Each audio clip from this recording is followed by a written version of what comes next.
नमस्कार। कुरुक्षेत्र में है आप, जिसका फैलाव वहाँ तक है जहाँ तक सूर्य की किरणें पहुँचती है, जहाँ न कोई नीति है न कोई नियम है, जहाँ न सूर्योदय के साथ युद्ध का आरंभ होता है और न ही सूर्यास्त के साथ युद्ध की समाप्ति होती है, जहाँ कोई भी किसी भी क्षण अपने राजनीतिक सहमत का और साम दाम दंड भेद का प्रयोग करके अपना राजनीतिक विजय पताका फहरा सकता है। बिहार में राजनीतिक स्थिति बदली हुई है और ये कहा जाता है कि जब बिहार की राजनीतिक स्थिति बदलती है तो इसके साथ ही इसका असर राष्ट्रव्यापी पड़ता है।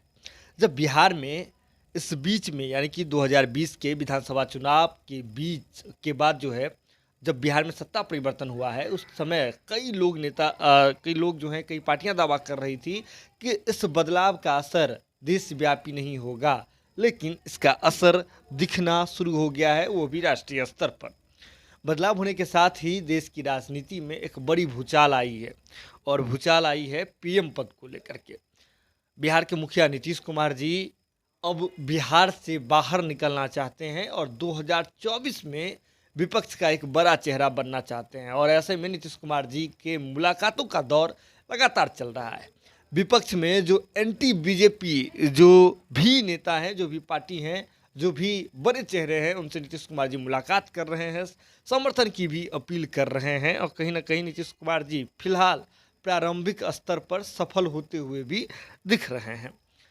लेकिन जैसे जैसे नीतीश कुमार जी आगे बढ़ रहे हैं, इसके साथ ही दूसरी ओर दूसरे खेमे में बेचैनी बढ़नी लाजमी है, क्योंकि बेचैनी बढ़ना स्वाभाविक भी है।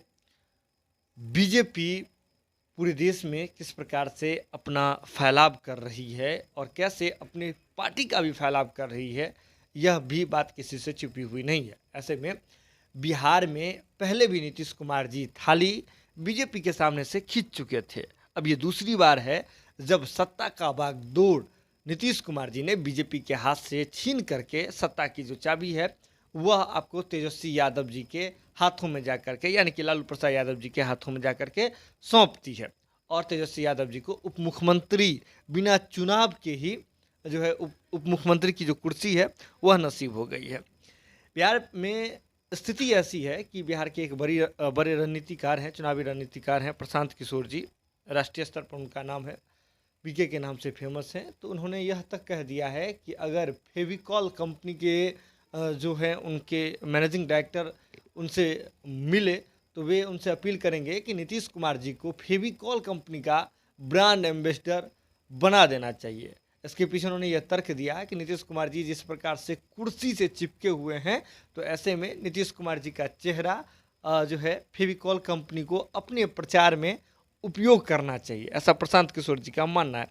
इसके साथ ही प्रशांत किशोर जी यह भी कहते हैं कि 2024 में कोई असर नहीं पड़ेगा राष्ट्रीय स्तर पर। नीतीश कुमार जी जो अभी दौड़ भाग कर रहे हैं, इसका कोई भी व्यापक असर नहीं पड़ने वाला है। खैर, ये बात तो 2024 में ही पता चल पाएगा कि असर पड़ा या नहीं पड़ा, लेकिन जो तैयारियां हो रही है, जो समीकरण बन रहे हैं, उसके अनुसार सभी चीज़ें की जाती है और कही भी जाती है। बिहार में फिलहाल 1 बनाम 7 का समीकरण चल रहा है।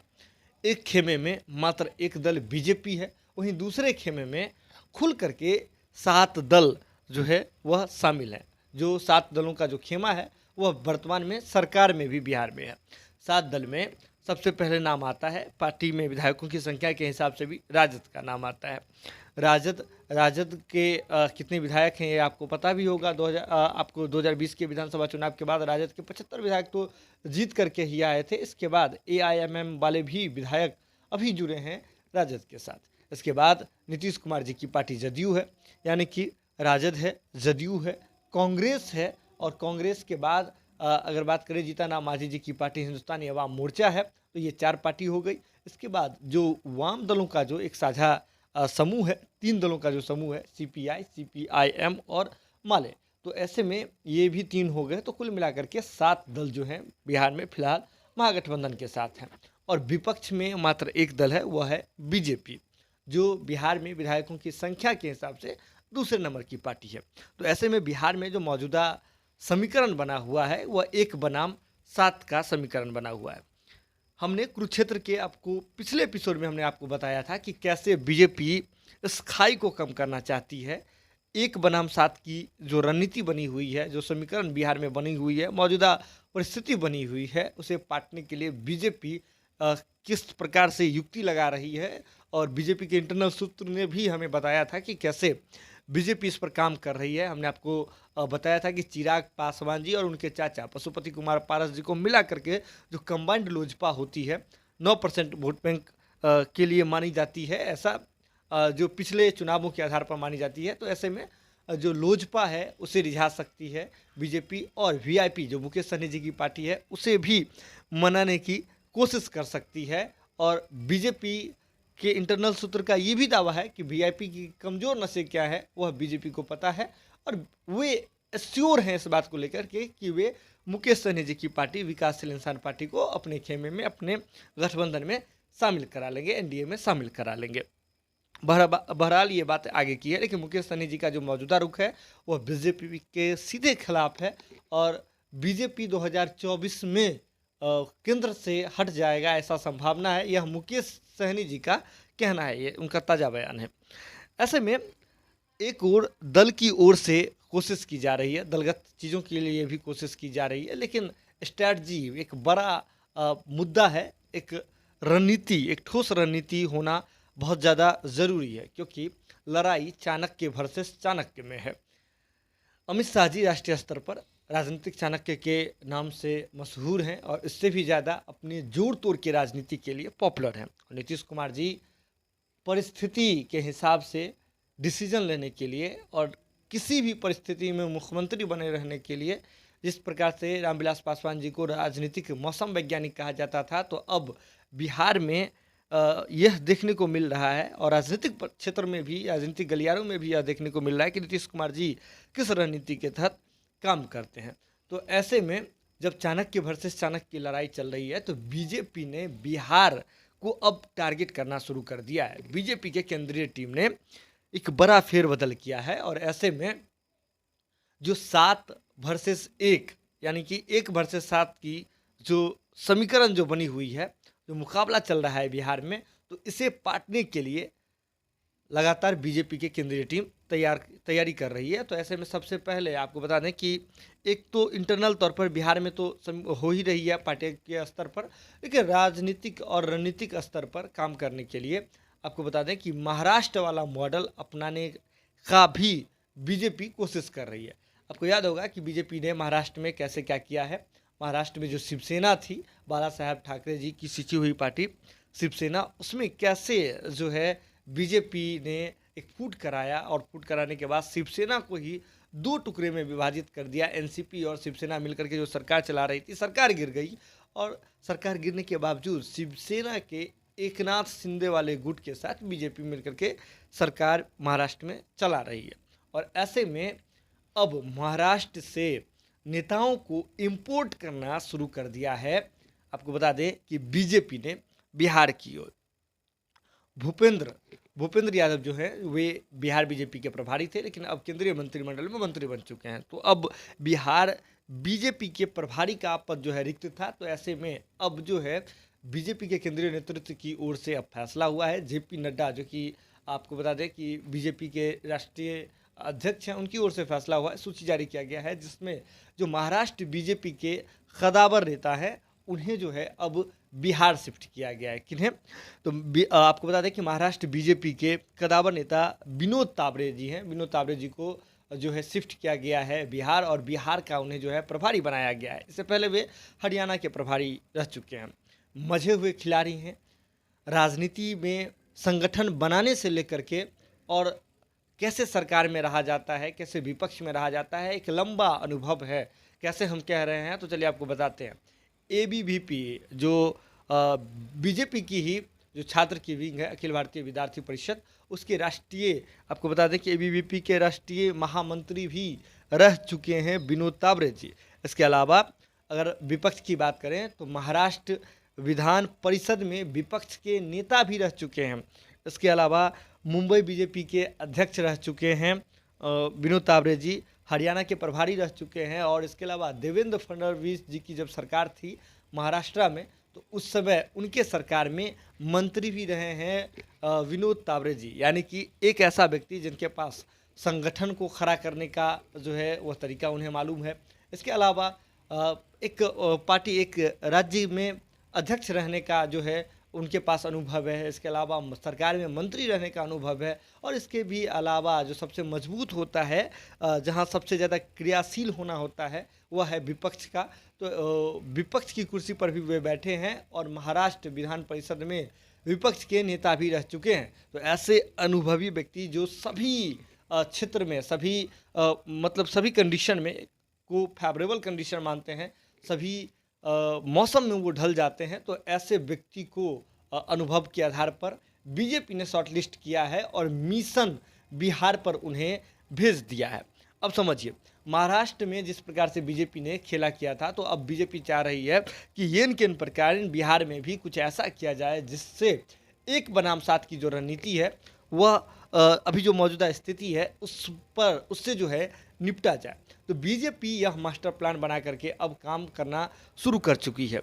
लेकिन आपको बता दें कि आपने थंबनेल देखा था जिसमें लिखा हुआ था कि नीतीश अस्त्र के खत्म होने के बाद महाराष्ट्र अस्त्र जो है बीजेपी ने निकाला है। तो नीतीश का अस्त्र कौन सा? आपको याद होगा कि नीतीश कुमार जी जब एनडीए के साथ थे, तब नीतीश कुमार जी अगर राजद से निपटते थे तो एक ही शब्द से, वो था जंगल राज।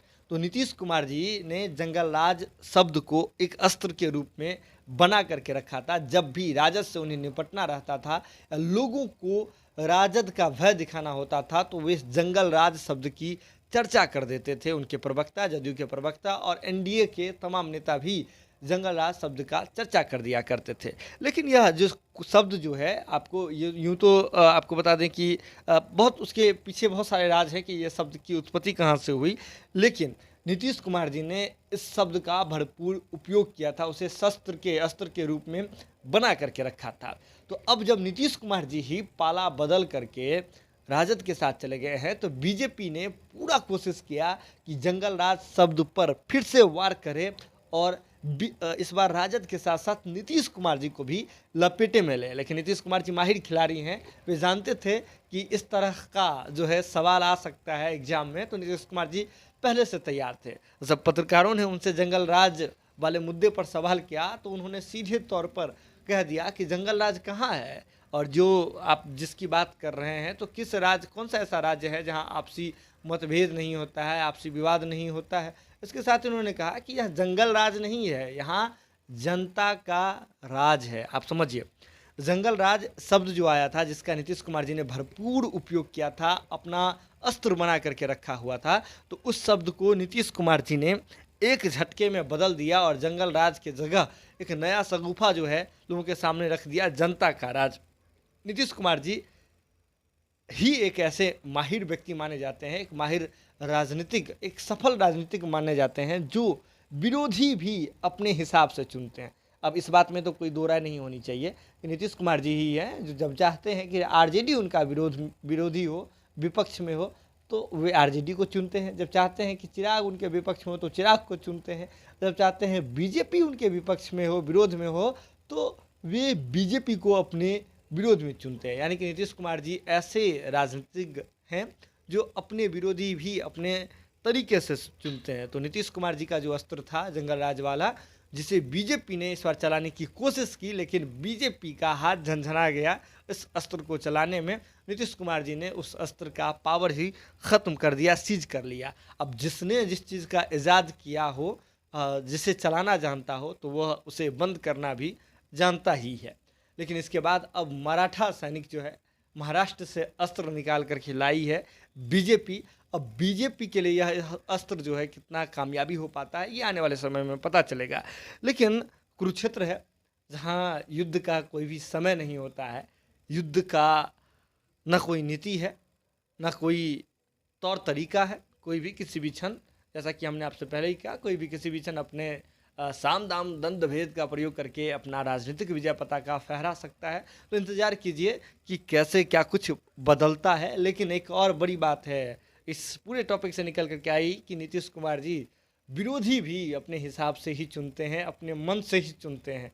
उनके विपक्ष में कौन रहेगा, उनके विरोध में कौन बोलेगा, ये नीतीश कुमार जी ही तय करते हैं। और ऐसा नेता नीतीश कुमार जी बन करके उभरे हैं। बहुत सारे एग्जाम्पल्स मौजूद हैं, लेकिन बड़ी बात यह है कि अमित शाह जी अब पूरा फोकस जो है बिहार पर कर दिए हैं। इसका कितना फल मिलता है, जो महाराष्ट्र वाला मॉडल था, जो महाराष्ट्र में जिस फॉर्मूले पर काम हुआ, वो कितना बिहार में सफल हो पाएगा। क्योंकि हमने देखा कि आरसीपी सिंह जी जो हैं वो एकनाथ शिंदे बन सकते थे, लेकिन इससे पहले नीतीश कुमार जी ने कैसे आरसीपी सिंह जी से किनारे किया और कैसे क्या कुछ हुआ।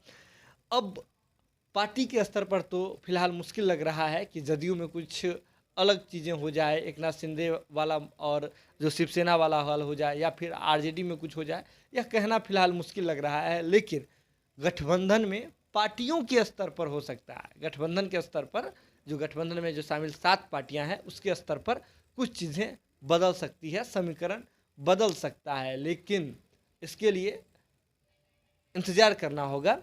आप जुड़े रहिए जनता टॉकीज के साथ। अगर अभी तक हमारे चैनल को आपने सब्सक्राइब नहीं किया है तो सब्सक्राइब कर लीजिए और शेयर कर लीजिए। वीडियो अच्छा लगता है तो कमेंट भी कीजिए, जिससे पता चलता रहे कि क्या चीज़ें ऐड करनी है, क्या चीज़ें ख़त्म करनी है, और ऐसे ही आपका प्यार सहयोग निरंतर मिलता रहे। बहुत बहुत धन्यवाद।